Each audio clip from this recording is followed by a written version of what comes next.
One player, one name, an icon who put the beautiful in the game. The boy called Edson who would forever be Pele. The only man to have won 3 World Cup titles, Pele dragged football from black and white into colour and made Brazilian yellow look perfect next to World Cup gold. The trophy may have been called Jules Rimet, but it was peppered with the fingerprints of Pele. I got the gift from God to play football. I try to give my best, to give the best for the people, for the crowd. Before he was the world's greatest, to a young Pele, his father was the best footballer around. But when he got injured and his club stopped paying him, Pele became a shoeshine to help the family out. But every day after school, he put on his football boots, and his talent meant at 16 he joined the Brazilian side Santos. And then at 17, he was called up to join the Brazilian national team to play in the 1958 World Cup in Sweden. This was when he changed everything.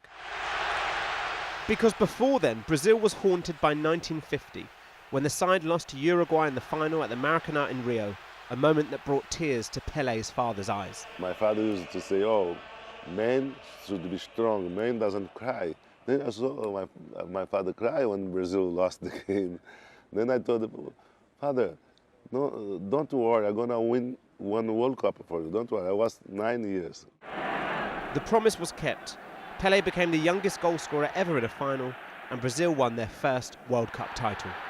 I don't think his importance in Brazil can be understated. If you look at Brazil before 1958, it wasn't this sort of football nation.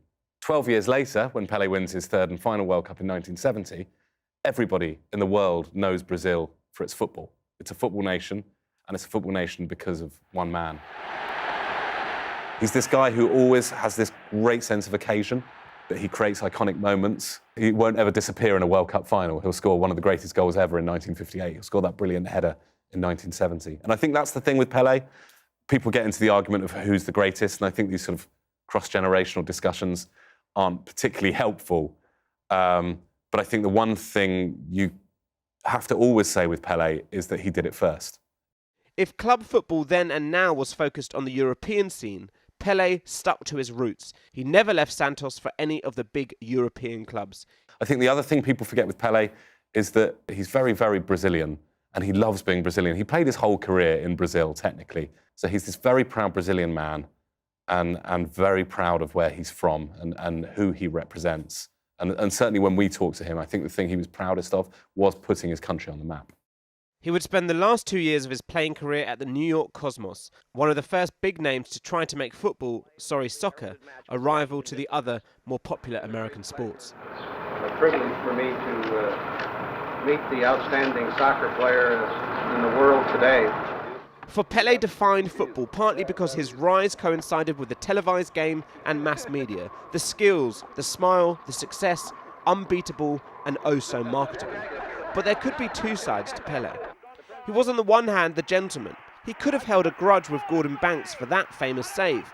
Instead they were friends, and he was there to unveil Banks' statue in Stoke in 2008. And he used his status for good. Following his retirement, he sought to help children out of poverty, made a UNESCO Goodwill Ambassador, as well as an honorary knight in the UK.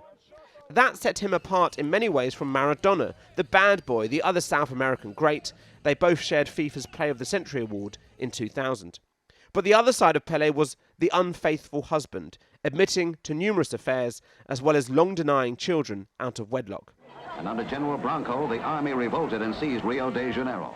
And there were some who questioned his place in Brazilian history. The height of his fame came after the 1964 coup that led to 2 decades of military rule.